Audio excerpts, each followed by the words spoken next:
This is going to be hard to hear, but most of the prejudices that you need to set aside are the ones you have about yourself and what you're going through. That is the hardest thing to do, okay? Is set that aside. And what this means is you have to challenge a lot of those preconceived notions that you have about yourself that are false and not true.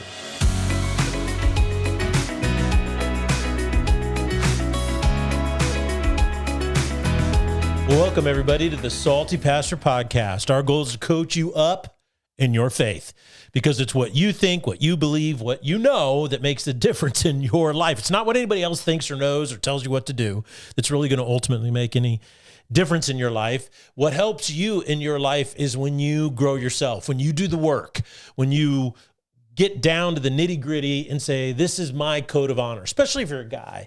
And the problem with so many young men today is that you've never thought about your code of honor. And you need to understand that every man has to function with a code of honor.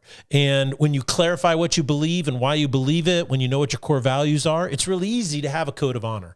Otherwise, you go through life compromising, you go through life, making all kinds of crazy mistakes, and then you regret it, and then you feel bad that you wasted time. I mean, it's a spiral down. I want you to avoid all that, especially if you're in your 20s, early 20s, is know what you believe, why you believe it, and pursue your core values, your purpose in life based on a code of honor. And you will live a life so different than any other of the guys around you, right? Just crashing and bashing through life. You're going to know who you are as a man. And that is the most important thing for young men to know. And that is who am I? Do I know myself? That doesn't mean you're perfect. Doesn't mean you're going to have everything figured out, but it just has a sense that you like your life and you know where it's going. You have it on the right trajectory. And that brings a sense of peace. Ladies, I'll tell you, I think one of the most difficult things is that women spend so much time trying to figure out how other people think and feel about them, right? That oftentimes you don't spend time in saying, what are my convictions that are uncompromising? And then seek out friends who are pursuing the same thing in the same direction as you. See, all of this is about maturing in faith and growing up. And that's what the Salty Pastor Podcast is about. It's not to tell you what to do, what music to listen to, what food to eat, what clothes to wear. It's not trying to tell you how to vote or what is going on, particularly what position you should have on taxes. The whole point is that you've got to be able to think for yourself. And that means I want to help you develop critical thinking skills. And what that means is clarifying what you believe, clarifying and knowing your core values, developing a code of honor, and pursuing the right goals in life. So, welcome to the Salty Pastor Podcast, and I hope that what we talk about and what we dig into really helps you. Now, we are right in the middle of a brand new, well, it's not brand new, I guess, but we're in the middle of a series on transitions. And the one thing I like about this series that I want people to really think about is this, is change in life is inevitable. You are going to go through so many changes in your life. Some are expected, some are unexpected. Some are fair, some of them unfair. What's going to happen is as you go through them, something is going to happen to you internally. And hopefully by focusing on this right now, what happens to you internally, the internal transition you're going to go through, is going to grow you into a better person, as opposed to wounding you and turning into a worse person, right? So that's what this is all about, is that if we think about transitions before they happen, we can kind of develop critical thinking skills. You really clarify our core values, and then we can say, okay, this is expected. I may not have it figured out. It may feel different, but at least it is somewhat expected, okay? Now, I think that one of the things that you have to do is understand that change is inevitable because of two reasons. One is time, and we've talked about that in that first week on this series. But the other one is this: there's no question at all that the world that you live in is broken. I mean, it is unequivocally broken. It is flawed. It is incomplete. It is filled with injustice. There are wars and rumors of war. There are, broken relationships, broken contracts. Evil abounds everywhere. And yet, it is still possible to live and walk in joy even in the midst of all of this corruption. You can rise above the strife in this world and experience meaning and purpose in your life. So how do you do that? Well, when change comes, whether it's due to something good or something bad, guess what? You can manage the transition that you're going to go through in a way that allows you to rise above the strife in this world and experience meaning and more purpose in your life than ever before. It's kind of like this. You know, Navy SEALs are some of the highest trained warriors in the world today. And one of the things that's really interesting is the Navy SEALs have a relationship with water that most people don't have. You see, human beings are not fish. Living in the water is not our natural environment. We can't eat while we're underwater, speak, even breathe underwater. And if we're underwater too long, we can die. And so therefore, a lot of people are fearful of water, and we should be fearful of it, a healthy respect for it. That doesn't mean you can't go swim and have fun, do all that kind of stuff. But for Navy SEALs, they develop a special relationship with the water. It becomes a source of protection for them, a source of security. It's something like, man, they always want to seek out the water because that's where they are most comfortable. Now, how is it that something that most people are afraid of and have a healthy respect for becomes a security blanket for Navy SEALs? It's because they have been trained to feel that way. They have been trained to live in it. So in the same manner, life can be really difficult. It can be hard. It can be a struggle. It can be filled with challenges and setbacks and injustice and unfairness, prejudice, bigotry, anger, malice, unforgiveness, hatred. And, the list goes on and on and on and on. It's going to be in your life, whether you want it to be or not. But guess what? You can live and walk in love. You can live and walk in peace. You can live and walk in joy. Your life can be well-lived, happy, confident, and secure. It can be adventurous. It can be filled with excitement. There can be moments of great fulfillment and great meaning. And so how do you get all of these great things to happen in your life in the midst of all the brokenness of the world in which you live and all the suffering? By training to be a spiritual Navy SEAL. Sometimes you have to go through a hell week in order to become who you were meant to become and live the life that you were able to live. And that's what transitions are. It's when you go through a hell week, which is one of the things that the Navy SEALs have to endure in order to become a Navy SEAL. And it's called their BUDS training. Sometimes you have to go through that in order to become who you were meant to be. And so this is why understanding transitions, going through a hell week, is so important in your own spiritual growth, okay? So let's go back and look at the biblical principle that we learned when we studied that transition that Saul, who became Paul, went through when he became a believer and follower of Christ. Now, just a little background, if you remember, is that Saul was persecuting the church. He asked from the Sanhedrin, the chief priest, to get a verification, documents, warrants, whatever you want to call them, in order to go to Damascus and persecute more Christians, people following Christ. And on the way there, there's a loud voice, and he's, shocked, knocked to the ground. He loses his eyesight. A bright light shines. He says, Paul, Saul, Saul, why are you persecuting me? And he says, well, who are you? He says, I am Jesus, the one you're persecuting. And then he goes all the way to Damascus, and there the Lord sends Ananias to him, prays over him, scales fall from his eyes. He hasn't eaten or drank anything for 3 days, so he takes sustenance, after he gets baptized. So he goes from a person who persecuted the church and was so opposed to it to being a part of it. And that is a massive transition. And it happened because of this external force or this change that occurred in his life that Jesus Christ brought into him or on him. So that's the background, okay?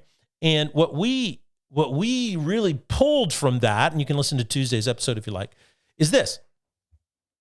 When you are confronted with new facts or new information, things that are verifiable, not a hearsay or a tidbit of gossip, or as my kids say, the tea. I'm not sure what that means, but you get the tea on something, whatever that may be. It's not those things, but it's real facts. Do you allow new facts to change your perspective? You see, it's how you deal with learning new things in the midst of your transition that will determine how successfully you navigate it. And that is the critical point. The easiest way to say this is following.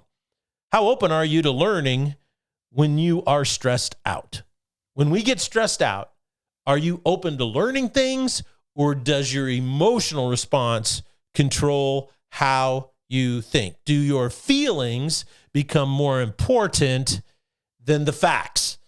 And that's a critical question to answer. Now, you may not know this, but the justice system, originally designed according to our Constitution, the United States of America, was based on the biblical idea of justice. All the founding fathers knew the Bible front to back. Many of the laws and many of the different things that we designed in our justice system come directly from the scriptures, biblical principles. What's even more fascinating about it is this, is it just isn't the specific things like, oh, it's wrong to murder someone, it's wrong to steal their property, it's wrong for this and that and the other.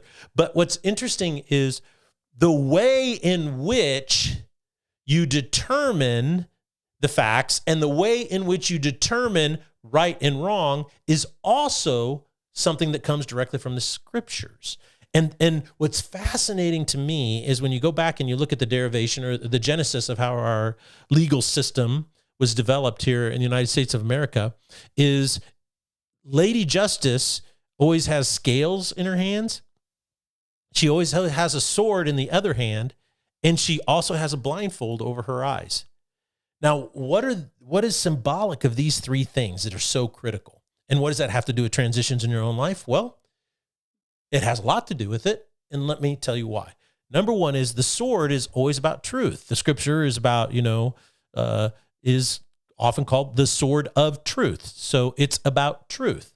But what's really interesting is the scales of justice are basically weighing the facts appropriately, okay? You must weigh the facts appropriately.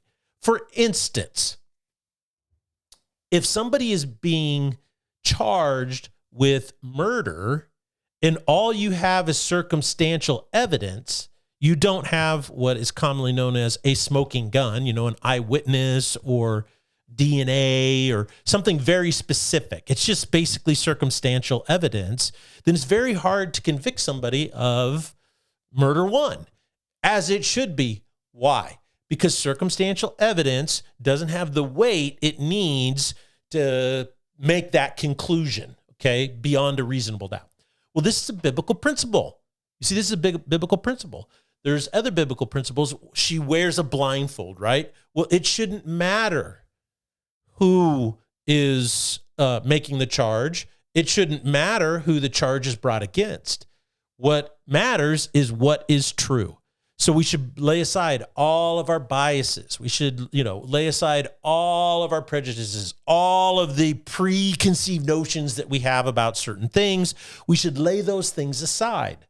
Now, why is this critical when you go through a transition? Well, because in the same way, when you're going through a transition, the best way to navigate it successfully is when you gain new facts about yourself or about the circumstance that you're in. It's very important to gauge them properly against truth, number one. Number two, to weigh them properly, because you might gain new facts and the new facts don't really matter that much. They are irrelevant to your position, right?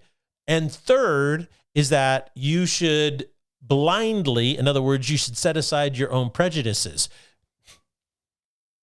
This is going to be hard to hear, but most of the prejudices that you need to set aside are the ones you have about yourself and what you're going through. That is the hardest thing to do, okay, is set that aside. And what this means is you have to challenge a lot of those preconceived notions that you have about yourself that are false and not true. Now, if you really want to dig into how to do that, go back and listen to my series on identity, because it really talks about how we have to build our identity on something objective outside of ourselves. We can't build our identity on our own feelings or ideas or notions. Number one is because we tend to deceive ourselves. But when we build our identity on something objective outside of ourselves, our identity cannot be shaken or rocked. And we can always basically what? Compare what we're feeling and thinking against an objective standard outside of ourselves. And, you know, for Lady Justice, that's exactly the point. Is she's blind, she has scales, she has a sword. Why is this critically important? Because it's an objective standard outside of ourselves. So when you go through a transition, you should think through how to process new information. Instead of saying, oh my goodness, this new fact means I must do this, it's better to say, okay, this is a new fact. Does that change things? Does that change how I feel about it? Does it change what I think about it? Is it important enough to make a change on how I think about this? You see, it's very important to understand that the way you think about new information is critical, especially when you're going through a transition, because that's when you are most emotionally charged and stressed out.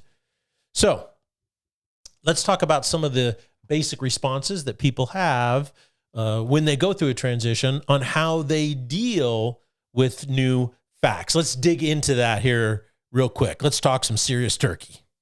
Now, first, some people respond out of stress of a transition to new information with what is commonly called lockdown.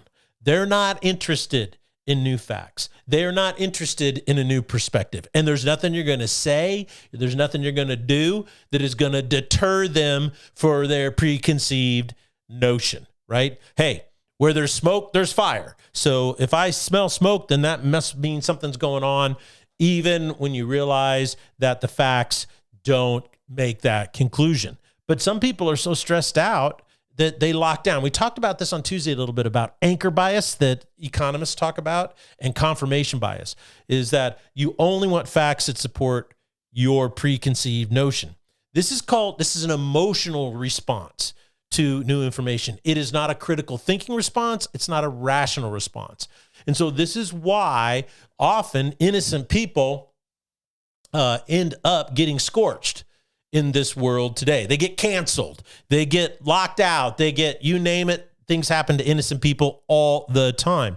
And one of the reasons why is because when a transition happens, right, or something happens, is people are locked into a perspective and they aren't interested in changing that perspective. One of the most probably specific and clear examples of this is in politics. And that is that people that are really for one candidate and against another candidate have made up their minds. And there's nothing that either one of those candidates is going to say that is going to change a person's perception of them, right? They just look for information that continually reinforces their predetermined judgment. So this happens in politics all the time. So the key is ask yourself if you have this propensity or not. And the reason why you want to ask yourself if you have the propensity to do this or not is because that will determine whether or not you're going to grow very much when you're in the midst of a personal transition, right? So the way you look at things outside of you and other people's lives or in politics or in every other kind of situation, you have to ask yourself, am I a fair-minded person? Now, what that means is, am I open to facts that can change my perspective, or am I a lockdown person? And that is, doesn't matter what you tell me, I'm not changing my mind. Because the first one is critical thinking skills. Hey, I'm a fair-minded person. I'm open. The second one is an emotional response. And oftentimes we are driven by our emotions rather than critical thinking skills. And this is why it's so tough to grow in the midst of transitions, because we never learn anything in them. And we don't learn anything because we're not fair-minded people. So the key is learn to be a fair-minded person before you go through a serious transition, and then you will kind of have a better feel for what it is like being fair-minded in the midst of your own transition, okay? So that's the first one. Let's talk about the second one. this is kind of the one where the pendulum swings from the first one all the way to the other side. And that's this, and that is some people believe all new facts or a new perspective is the only way out of the change that they are facing and the transition they're going through. In other words, they basically toss out all the old and they're just like, it's got to be new. It's got to be new. I knew a guy who, this is probably about 25 years ago. And I was in a conversation with him. I knew him. And what was so interesting is I also knew his kids from his first marriage.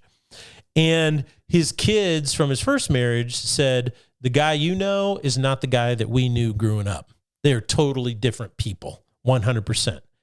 And so I got in a conversation with him about that. And he goes, yeah, I've reinvented myself 3 or 4 times. And I go, what do you mean? He goes, well, I would just get to a point where I felt stuck and I couldn't do anything. He said, so I'd just basically close up shop and I would leave. I'd leave everything, leave all my friends, leave my job, leave my family, leave everything. And I would just start over new and just reinvent myself. And I thought, well, that's interesting. What a wake of destruction that left in his life. And it did. And that is that because some people believe new facts or new perspective is the only way out. I want to go and reinvent myself. And I think this is common for people who don't have good conflict resolution skills, or they don't have a level of security in who they believe that they're supposed to become. They don't have any direction. So they think, well, if I just change my circumstances, things will be different and I'll feel different and I'll be different. The downside of this is that if you don't have any convictions going into a transition, if you don't have a code of honor, if you don't have a foundation of any core beliefs, then you're going to get into the transition and you're going to make up whatever you think is the best option at the time. So you're not being directed by a compass, you're being directed by guesswork. And that is not a good place to be. So you can swing that pendulum all the way to the other side in your life and say, well, the only way I'm going to be happy is if I have a new thing. The only way I'm going to be happy is if I do this. A perfect example of this, and I've quoted this research before, is that they found a group of people that entered into this study who were miserable in their marriages, right? They were just, this is like the most unhappy time ever. And so what happened is they tracked those people over 5 years. And they found that every couple that got divorced, both of the people were just as miserable as they were before they got divorced. They were miserable, they were unhappy, and they believed, well, I'm going to get divorced because then that's going to help me. I'm going to change the scenery. I need to make a change, and that change is going to make me happier. And so what they did is they got divorced. But guess what? According to the research, 5-6 years later, they were just as miserable as they were before they got divorced. Then they went and looked at the couples that stayed together no matter what. And something that was really interesting that they found is that every couple that stayed together was happier than they were at their most miserable time in their marriage. And what's interesting about it is this. It wasn't that they were like super happy and they'd resolved everything, but they all said the same thing, and that is, we're doing better. We are doing better. Some were like, yeah, man, this is the best of our life. We look back on those difficult times. We went through them, and now we're more in love and stronger than ever before. Other people were like, well, we still got issues and problems, but we're doing better, and we're learning how to communicate. We're learning how to get along. We're learning how to connect. So it's really interesting about that research. And it just once again shows you that sometimes cutting and running, finding a new way out just doesn't work. Right? It just doesn't work. You end up oftentimes when you go through a transition, if you cut and run too early, what you end up doing is you just take all of the things that led to the negative outcomes in the transition into whatever new thing you're doing, whether it's a new job, a new relationship, a new marriage, a new anything. And so it's really important to do the work. So on the one hand, you don't want to be in lockdown, right? On the other hand, you don't want to swing that pendulum clear to the other side when it comes to transitions and just say, well, my only answer is, to pull the ripcord and go do something totally new. Now, let's dig into the third option, and the one that I think is the most biblical, but also the one that I think is the most reasonable and rational and has the most support on how it's going to influence your life, successfully navigating a transition and letting you grow in ways you never imagined. The last one is, or the third option is, some people slow down, because of the fog, and then they navigate it by evaluating each new thing they hear and then determining if it is worth changing their mind about. So what they do is they learn something in the midst of their transition, right? And what happens is in the midst of their transition, they then weigh that new thing, and then they ask, is it worth changing their mind? Remember I told you about the guy that fell off the roof. He was a painter, and he broke his ankle, and he couldn't paint anymore. And so during this period of convalescence, he started to have to learn some new things about himself. And he said one of the new things he learned about himself is that he was painting houses not because he enjoyed it, but because he made a lot of money doing it. And he said, it made me realize this horrible accident that I went through was something that allowed me to realize my true motivation for what I was doing. Well, why was I doing that? He said, because I was fearful I couldn't provide for my family. And now he couldn't provide at all. And what's really interesting, this is what's so interesting, is that his new career is helping people through transitions.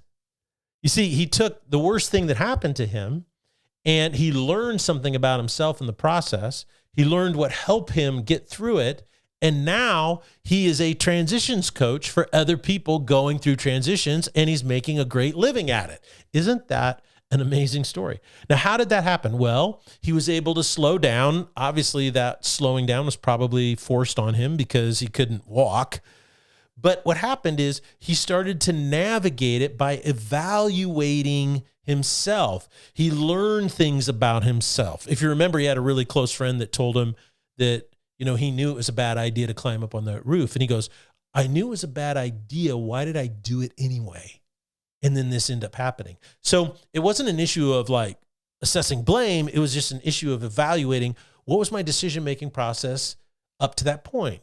And so it really bespeaks or points out that some people slow down and navigate transitions by evaluating each new thing they learn, what they learn about themselves and what they learn about the situation, what they learn about the people closest to them and those relationships. And then they determine, is this a change worth making in my mind? So now what I want to do is I want to spend a little bit of time before we wrap up today talking about the biggest challenges that we face in picking option 1, option 2, or option 3. The first reason why we tend to go to option 1, I believe, is the fog, right? The fog, as we talked about before, it's just so unclear. You don't know what to do or how to do it. And so what happens is we tend to lock down and pull in, like batten down the hatches because we're in the midst of a storm. We get in survival mode. And that really keeps us away from self-evaluation or learning something or getting new input or trying to figure things out in a different sort of way. So the fog is a big deal. And I think the fog tends to push us more towards the first option, what I call lockdown. Now, what about that second option, right? The one where people just kind of say, okay, I'm pulling the ripcord, I'm out, I'm just going to go reinvent myself. The only answer is a fresh new start, a reinvention of myself. Well, guess what? The number one thing that pushes people towards this is bad friends. That's right, bad friends.